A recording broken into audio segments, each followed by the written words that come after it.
vengo a hablar de un tema que cuando yo empecé en una iglesia, y les estoy hablando de hace 45 años más o menos, 45 años, yo llegué adolescente a una iglesia bautista, se trataba de una manera muy distinta. Eran otros tiempos. Esto que ustedes ven allí es una foto mía, el que está con la guitarra soy yo. Era pastor de una iglesia bautista en la ciudad de Cali, Colombia.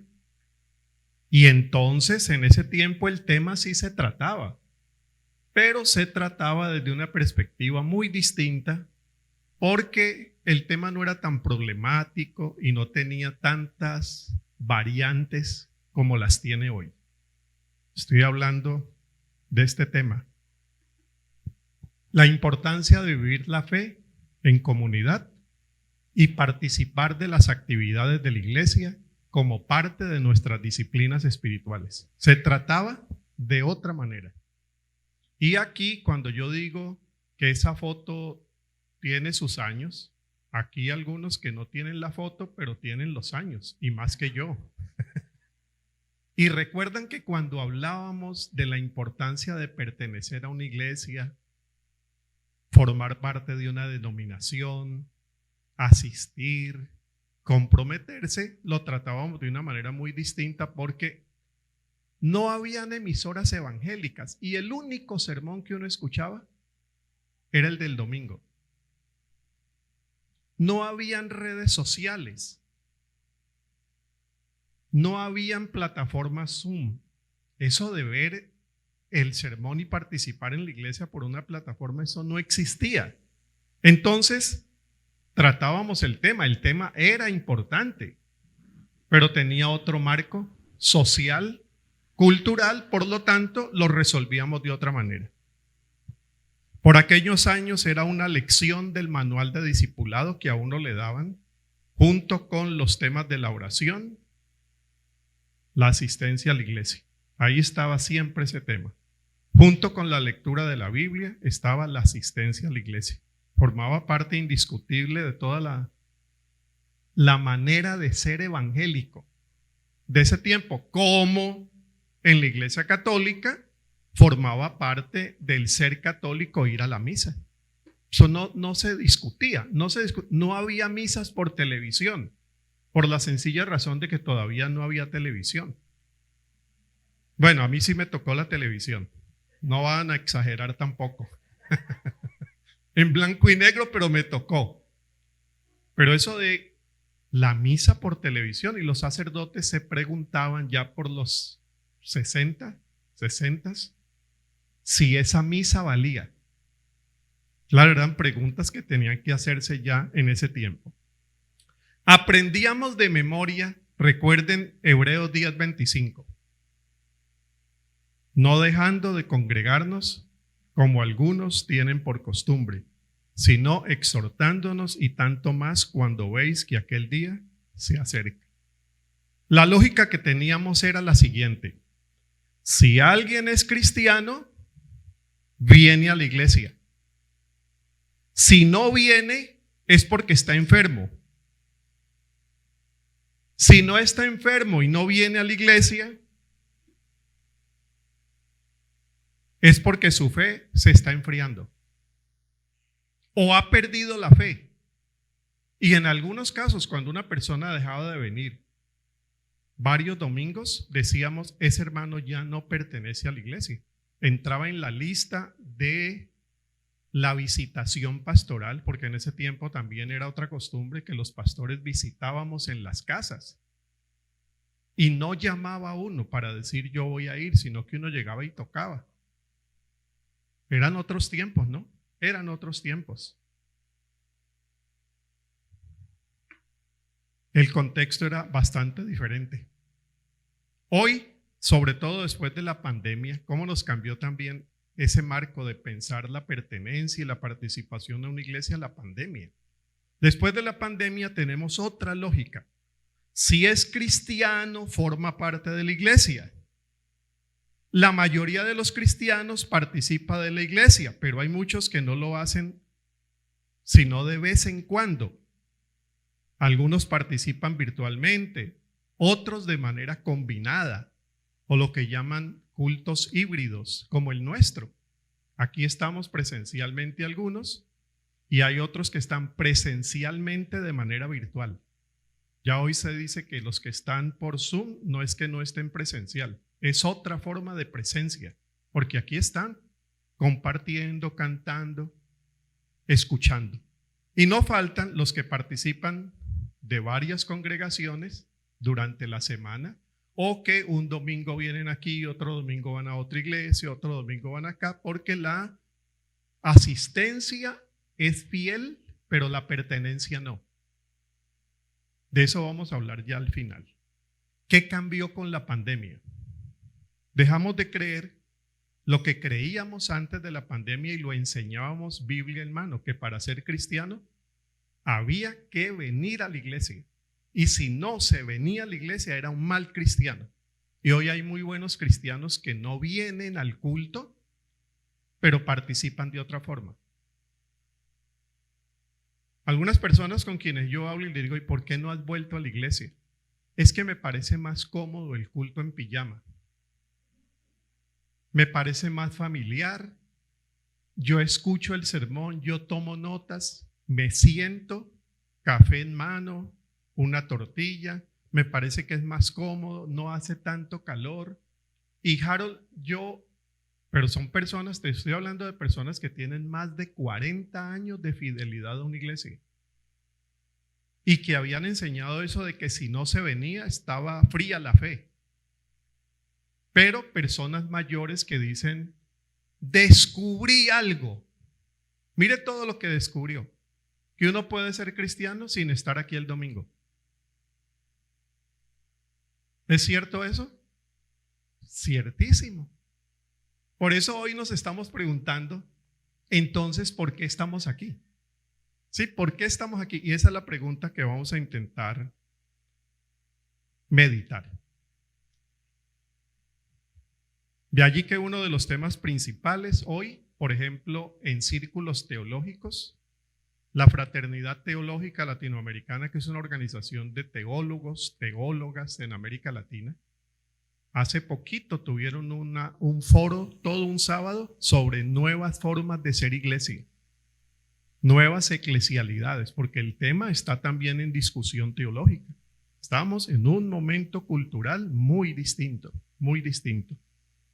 ¿Cómo abordar entonces el tema?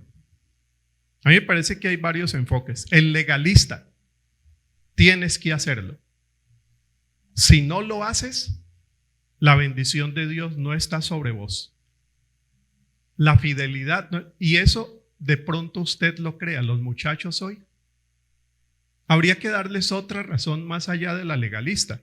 Hay un enfoque también que yo llamaría tradicionalista. Es que yo siempre lo he hecho así. Y como yo lo estoy haciendo, los demás tendrían que hacerlo. Pues bien, sí, la tradición ayuda cuando la tradición a uno le suma unos elementos de fidelidad, de afecto cristiano, cuando eso edifica. Hay gente que la tradición le ayuda, pero no a todo el mundo yo le puedo imponer la misma tradición. ¿Qué hacemos con esos que la ven de otra forma? Habría otros enfoques. Yo voy a pensar en uno que yo lo voy a llamar teológico o teológico pastoral. El teológico es cuando uno se pregunta, Biblia en mano, con la historia de la iglesia, ¿por qué lo tendría que hacer? A ver qué nos dicen los textos, qué nos dice la teología, qué nos dice la historia de la iglesia. Hubo períodos en que las iglesias no se podían reunir por guerras, por persecuciones. Estoy recordando aquí, por ejemplo, la España franquista, donde las iglesias no podían cantar. Conozco personas que me dicen, llegábamos a la iglesia muy poquitos, los otros no podían llegar, no se podían desplazar.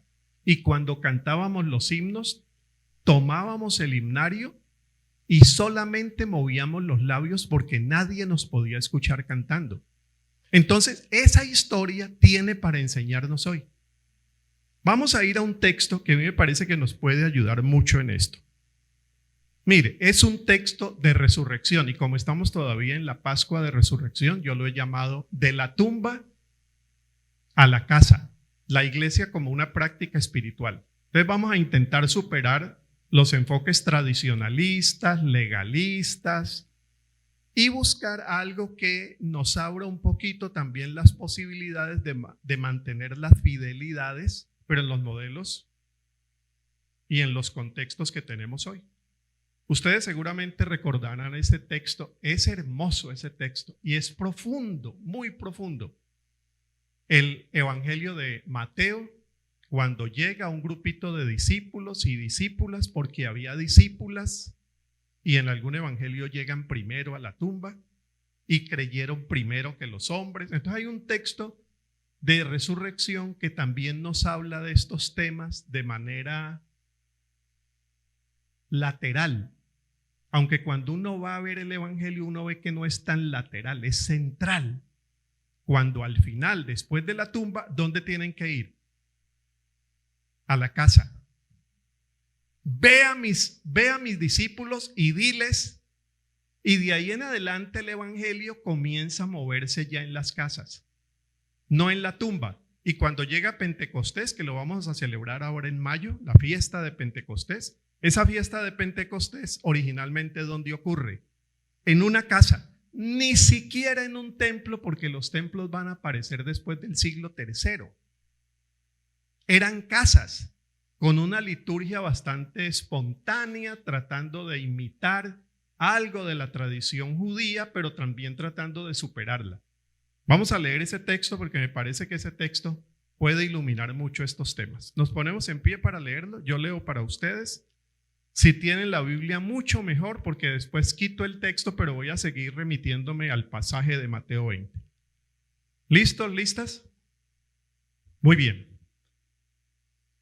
Pero María estaba afuera. A ver, vamos a situarnos en el contexto de ese momento. Muy atentos a la geografía del texto. ¿Por dónde van los cuerpos? Cuerpos que entran, cuerpos que salen. Las emociones que están cruzando también ese texto. María estaba afuera, llorando junto al sepulcro. Mientras lloraba, se inclinó. Vayan viendo los movimientos del cuerpo. Se inclinó para mirar dentro del sepulcro y vio dos ángeles con vestiduras blancas que estaban sentados junto al cuerpo donde el cuerpo de Jesús había sido puesto. Uno estaba a la cabecera y el otro a los pies. Y le dijeron, mujer, ¿por qué lloras? Les dijo, porque se han llevado a mi Señor y no sé dónde lo han puesto. Hasta ahí ella cree que el Señor es de ella. Tan pronto dijo esto, María se dio vuelta y vio a Jesús. Ver en el Evangelio de Juan es fundamental, es un verbo central en el Evangelio de Juan. Vio a Jesús que estaba allí, pero no se dio cuenta que era Jesús. Jesús le dijo, mujer, otra vez la pregunta, ¿por qué lloras? ¿A quién buscas? Ella, pensando que era el hortelano, le dijo, Señor, si tú te lo has llevado, dime dónde lo has puesto y yo me lo llevaré. Jesús le dijo, María. Entonces ella se volvió y le dijo en hebreo, Raboni, que quiere decir maestro. Jesús le dijo, no me toques, porque aún no he subido donde está mi Padre. Pero ve a donde están mis hermanos. Ahora va hacia la casa, ¿no? De la tumba a la casa. Ve a donde están mis hermanos y diles de mi parte que subo a mi Padre y mi Padre de ustedes. El Padre no es de ella. El Padre no es de Jesús. El Padre es de todos. Entonces cambian de el pronombre personal mío al nuestro. El texto termina con un juego de palabras muy comunitarias, por cierto. El Padre de ustedes, a mi Dios y Dios de ustedes. Entonces María Magdalena fue a dar las buenas nuevas a los discípulos de que había visto al Señor y de que Él le había dicho estas cosas. Pueden sentarse.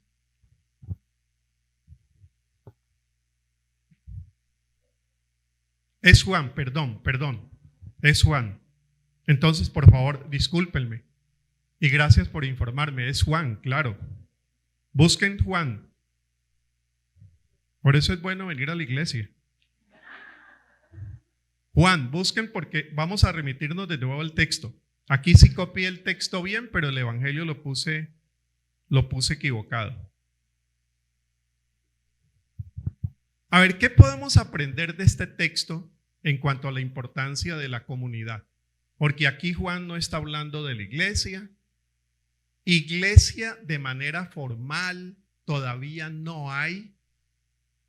Hay que esperar hasta Pentecostés, hay que esperar el libro de los Hechos, las primeras comunidades apenas se van a formar. Entonces aquí tenemos algo que es más importante que la iglesia y algo que es más importante que el culto, que es la comunidad. Vayan tomando nota. Aquí Jesús lo que insiste es, aquí lo que Jesús insiste no es vayan al culto, porque todavía no lo hay. Vayan donde el pastor, porque todavía, vayan donde el sacerdote, él les va a dar la comunión. No, todo eso todavía está por organizarse. Lo que sí hay es comunidad. Y era lo que nosotros estábamos pensando en la pandemia en casa. Cuando el culto deja de ser y cuando el pastor uno no lo vuelve a ver y cuando la batería no vuelve a sonar, queda lo que siempre tenía que haber estado en primer lugar, que era la comunidad. Entonces, ¿qué nos rescató durante esos años de pandemia? Que unos llamaban a otros, el otro oraba por el otro, se hacían cultos fúnebres de comunidad sin estar en la iglesia, sin estar en el templo. Entonces, todo eso nos llevó a pensar lo que ya el evangelio de Juan, no de Mateo, nos estaba diciendo. Ahora, la fe no se cultiva en la tumba. Hay que ir a la comunidad. Entonces, ve a la comunidad y diles lo que está pasando. Entonces, yo voy a ofrecerles dos asuntos que para mí me parecen centrales en este tema y que yo los veo en ese texto. Dos. El primero, cuando pensamos en la importancia de la comunidad de fe, en la participación, en el compromiso y en todo esto, tenemos que recordar que es que la fe en Jesús, aunque es personal, no es individualista. La fe cristiana es comunitaria y compartida. Hay otras fes que se pueden cultivar de manera individual. Es decir, usted tiene una fe y usted la puede cultivar en casa sin necesidad de encontrarse con otros que tienen esa misma fe. Pero en el caso, teológicamente hablando, de la fe cristiana, es una fe que no se puede desarrollar ni llevar adelante con la misma fuerza cuando se cultiva solo, porque es una fe siempre en comunidad. Yo estaba pensando qué ilustración nos pudiera ayudar mejor para esto. Vamos a usar una ilustración del deporte. El fútbol, que yo creo que es el más conocido, y algunos aquí son muy buenos para el fútbol, saben sufrir con el fútbol, son heredianos, alajuelenses, cartagineses, todo eso, y entendemos bien de qué estamos hablando. A ver, hay deportes individuales. Usted los puede practicar solo. Si compite, compite contra otro solo, pero no son de equipo. El fútbol, vamos a verlo. Si usted quisiera practicar el fútbol, pero usted lo quiere practicar de manera individual, lo puede, pero eso no se llama fútbol. Quizá lo podríamos llamar fútbol artístico. No sé, cuando ustedes han ido a San José, que hay un muchacho fantástico que coge una bola, le hace 35 por acá, 40 por acá, la para en el pecho, saca un hombre, vuelve otra acá en el hombro, la para en el pecho. Ese es un artista del fútbol. Pero si usted, y una vez le pregunté, ¿participas en algún equipo? Y él dijo, no, en ninguno. Una vez fuimos al estadio y a él lo habían puesto allí para un show antes del partido. ese es un muchacho que maneja la bola, pero no es un futbolista. Entonces, cuando hablamos de la fe cristiana, usted puede coger la bola y hacerle 50 por acá, 80 por acá, interpretar la Biblia solito, pero se queda con algo que le falta a esta fe, que es que esta fe sí es comunitaria. Entonces, vamos a verlo en el texto. En el texto hay 3 movimientos muy claros. Se mueve el cuerpo de María Magdalena. María Magdalena se está desplazando desde afuera del sepulcro hacia adentro del sepulcro. Se inclina y mira. Hay un movimiento del cuerpo. Después hay un segundo movimiento, de la tumba a la casa. Le dice, ve. Entonces ella sale de la tumba y el cuerpo se está desplazando hacia donde está la comunidad. Y hay un tercero. Es un movimiento de la propiedad individual a la propiedad comunitaria, que es la que más me interesa aquí. Porque María Magdalena, quienes tengan por ahí abierto Juan capítulo 20, ella comienza con lo que yo enfaticé ahora. Mujer, ¿por qué lloras? Ella le dijo, porque se han llevado a mi Señor y no sé dónde me lo han puesto. Y cuando hay esos énfasis en ese pronombre personal, hay que poner mucho cuidado. Ese pronombre, por ejemplo, lo utiliza el buen samaritano. Recoge al hombre que está caído, lo lleva para que lo cura y dice, cuídemelo. Porque él siente que es de él. Cuídemelo. Aquí la mujer repite con el mismo pronombre eso de, es que él es mío. ¿Dónde lo han puesto? Con razón, con razón. Con razón, Jesús le dice, suéltame, suéltame, todavía no he subido al Padre, pero voy ¿dónde? Ve donde mis hermanos. Él es comunitario, ella lo quiere hacer de él, y eso ya había pasado con otros, ¿no? No solamente María quería hacer a Jesús suyo, Judas. Algunos opinan que Judas traiciona a Jesús porque Judas entra al grupo como celote pensando que Jesús se va a unir al movimiento subversivo de los celotes. Y que cuando él ve que pasan los años y Jesús no se suma a ese movimiento revolucionario, lo decepciona, lo traiciona y lo entrega. Pero es que Judas quiere captar a Jesús para su movimiento. Y Jesús no se deja atrapar por un movimiento político, ni por una sola versión. Pedro lo quiere como un maestro poderoso, grande, que no muera. Y Jesús le dice, no, es que yo tengo que morir. Señor, nunca tal cosa te acontezca. Deja de molestarme, Satanás.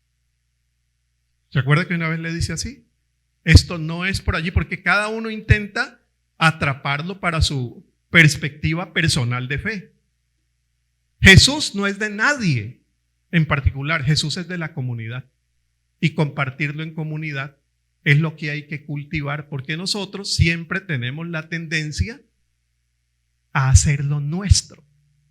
Es mío, es de mi iglesia, es de mi denominación, es de donde cantamos como nosotros cantamos, es de donde oramos como nosotros oramos. Y el Señor dice, suéltame. Esto es mucho más amplio. Esto es mucho más grande de lo que tú piensas. Yo soy más que bautista. Que por cierto, si Jesús existiera en ese momento, tenía problemas con venir a una de las iglesias nuestras. Quizá haría una iglesia, yo no sé cómo haría, ¿no? Muy diferente, muy variada, muy plural en muchas cosas. La iglesia es la casa donde nosotros celebramos la fe de manera comunitaria, donde recibo aliento para continuar mi seguimiento de Jesús y donde aprendo que Jesús no es solamente mío, sino de otros. Allí donde haya una comunidad de fe que te están enseñando que Jesús es solo de allí. No es una comunidad que se mueva dentro del parámetro de Jesús. Es una iglesia que dice, aquí celebramos como a nosotros nos gusta. Aquí celebramos como hemos aprendido, pero no es la única forma. Y comienza a ser comunitario en el sentido más amplio y, si me permiten el término, más interconfesional y, si fuera posible, hasta más ecuménico, de entender que Jesús se mueve más allá de donde estamos. La iglesia es plural, es diversa, es variada, pero hay algo más que yo creo que podemos tener en cuenta con este texto. En esa comunidad, ¿qué es lo esencial? Y esto ha sido toda una discusión en 20 siglos de teología. Pongámosle 15 de eclesiología. ¿Qué es lo esencial en una iglesia? Hubo por allá un obispo de Cartago, por allá en el siglo IV, V, VI, que dijo: donde está el obispo está la iglesia. Entonces la iglesia comenzó a girar alrededor del obispo. Donde está el obispo está la iglesia. Era obispo no Cartago de allí, a propósito, no, el Cartago antiguo. Donde está el obispo está la iglesia. Después la iglesia, ya formada como católica a partir del siglo VI, la iglesia católica surge formalmente a partir del V y VI, dice: donde están los sacramentos. Por eso la importancia de ir a la misa y recibir la comunión, porque donde están los sacramentos está la iglesia. No se puede hacer un matrimonio católico fuera de un templo consagrado, porque el matrimonio es un sacramento, ¿ves? Entonces le pregunto a mis amigos sacerdotes: ¿pero por qué no la podríamos hacer en un hotel, Harold? Eso allí no está consagrado. Donde está la iglesia están también los sacramentos, y donde están los sacramentos está la iglesia. La reforma luterana cambia eso. Dice: no es donde está el obispo, no es donde están los sacramentos. La reforma luterana y las otras tienen muchos problemas con los sacramentos. Dice: donde está la palabra. Donde está la palabra está la iglesia. Y a partir de allí nosotros pusimos en el centro de nuestros locales un púlpito y quitamos los altares. No es gratuito que en otras iglesias el púlpito esté a un lado y el altar en el centro, y nosotros cambiamos eso. Quitamos el altar, interpretamos hebreos de que ya no son necesarios los sacrificios y pusimos un púlpito. Entonces, donde está la palabra está la iglesia. Entonces yo voy a la iglesia, ¿para qué? Para escuchar la palabra, pero ahora la puedo escuchar por YouTube. La puedo escuchar el domingo en la tarde, porque en la mañana tengo otra cosa que hacer. Yo la veo en diferido. Entonces, si estar en la iglesia es oír la palabra, Lutero la tenía bien para el siglo XVI. Hoy yo no sé si eso hubiera sido, si eso resulta ser suficiente. ¿Qué pensamos hoy? No es donde está el obispo, no es donde están los sacramentos, ni siquiera donde está la palabra, porque la palabra puede estar en otras partes. Es donde está la comunidad. Ve a mis hermanos y diles: porque esa fe se va a desarrollar en esa comunidad, que por cierto es muy imperfecta, y quizá María le hubiera podido decir: Señor, ¿no sería este el momento para empezar otros 12? Porque te digo que esos son, y esos 12 no eran como el mejor ejemplo de una buena comunidad. Estaban escondidos por miedo a los judíos, pero en medio de esa inconsecuencia y contradicción de su fe, Jesús le dice a la mujer: pero es que yo no soy tuyo, tienes que ir donde esos, así como son, porque allí está la comunidad, y en la comunidad va a pasar lo que va a pasar después. En esa comunidad, lo esencial entonces es la convivencia, y yo aquí voy a hacer una diferencia. Más que la asistencia o la pertenencia institucional, porque asistir no es convivir, no necesariamente es lo mismo. Y vamos a ver ahora, para finalizar, cómo desarrollo esta parte.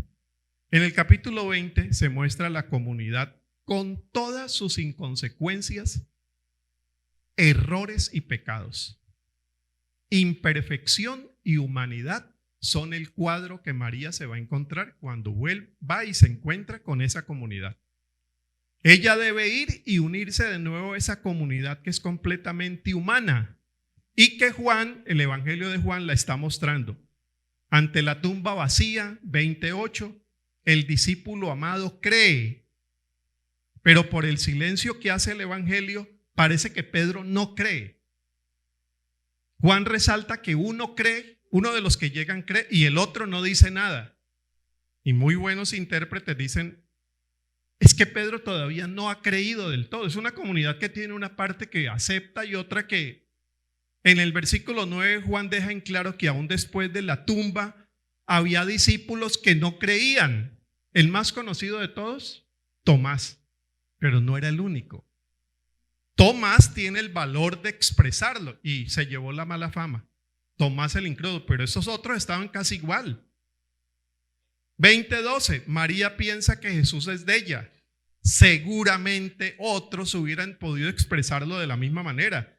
20:13, María lo confunde con el hortelano. Ya antes lo habían confundido con un fantasma. 20:19, los discípulos estaban encerrados en una casa por miedo a los judíos. 20:25, Tomás se declara incrédulo. Quizás se podría creer con optimismo que después de los evangelios, llegando el libro de los Hechos y llegando el Espíritu Santo, ahora sí esa comunidad va a ser buena, saludable, terapéutica, perfecta.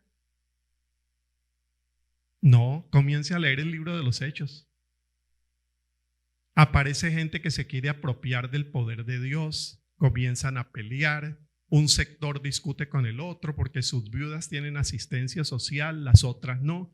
Y el libro de los Hechos, en cierta medida, es una forma de decir la obra está avanzando y la comunidad está creciendo a pesar de ser gente como es. Pablo, nosotros siempre hemos leído con los ojos muy generosos de que Pablo fue Pablo bueno desde el inicio. No, fue un terco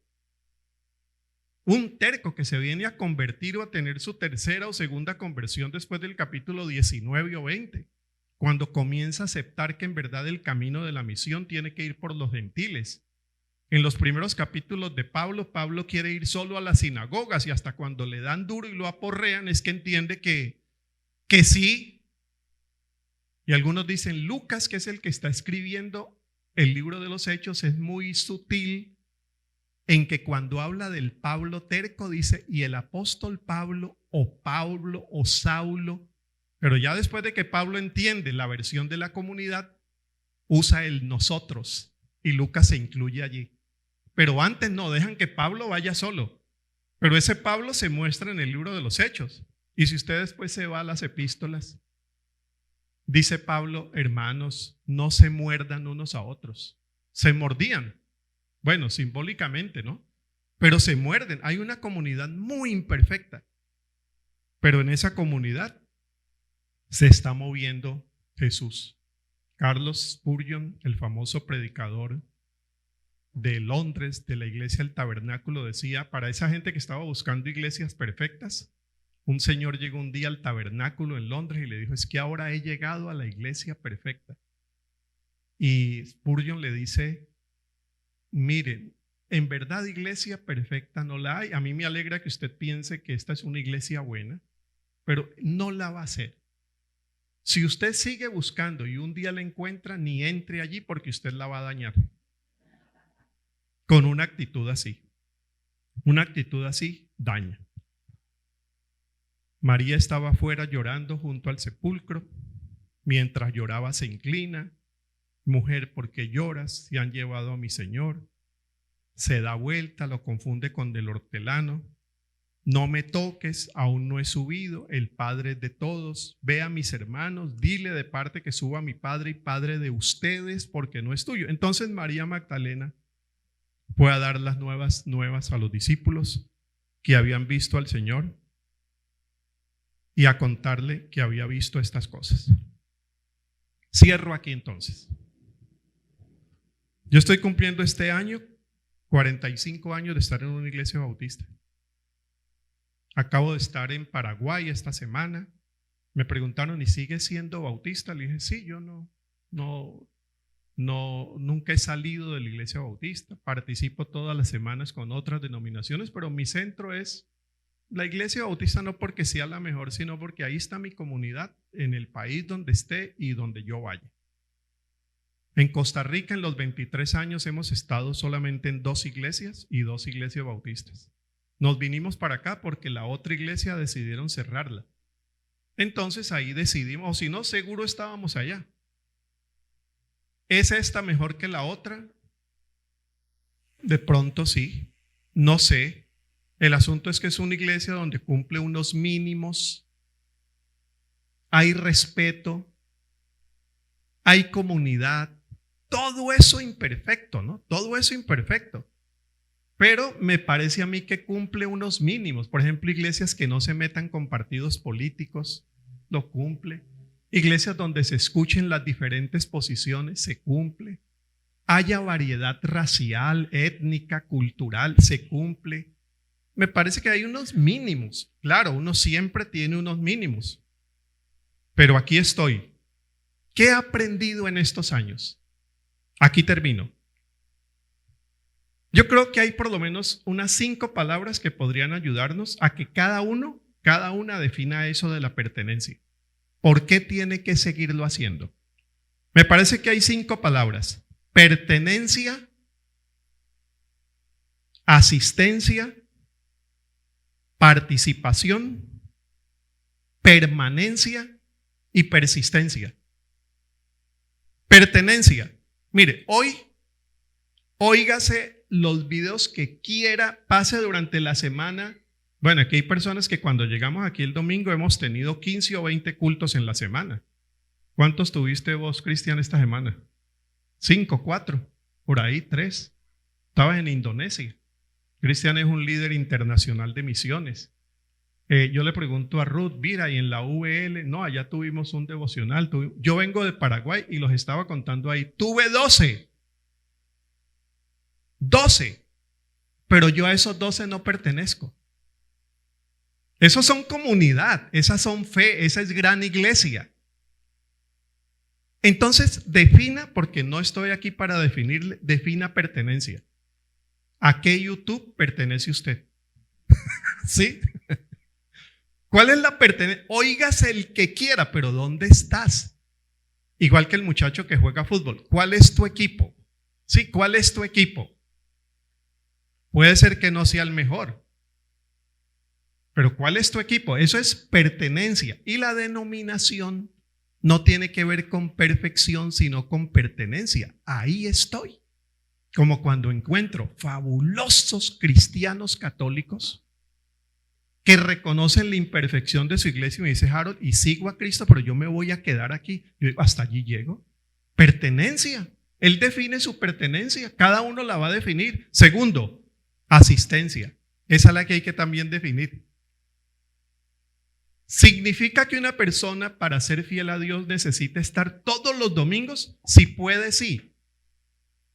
Pero la pertenencia no depende de la asistencia. La asistencia es una parte muy importante, pero que no define lo que estamos tratando de decir aquí. La tercera, participación. Es así. A mí me preocupa mucho porque hoy hay gente que pertenece a la iglesia Doble Bendición de Jesús. Bueno, pertenecen. ¿Cuánto lleva ahí? 15 años. ¿Asiste? Sí, me gusta mucho. ¿En qué participas? Solo en el culto. Esa no es participación, esa es asistencia. ¿Ves? Uno participa cuando desde su casa ora, se compromete con algún ministerio donde puede, participa en un comité. Quienes viajamos y tenemos otros ministerios fuera, bueno, ¿cómo nos metemos allí, aunque sea por una partecita? Y agradecemos mucho el pastorado de esta iglesia que siempre con compasión y con mucho respeto entiende que nuestro ministerio esta vez es casi que un 80% afuera, pero uno busca como ¿dónde puedo yo hacer algo? En medio de las limitaciones que todos puedan tener, es participación, que es diferente a asistencia. Permanencia, esa ahí cada uno tiene que decidirla. ¿Hasta cuándo quiere pertenecer? Uno a veces sale de una iglesia y va para otra no por ser infiel, precisamente por ser fiel. A veces uno toma la decisión de salir de una comunidad e ir a otra. Y la otra, persistencia.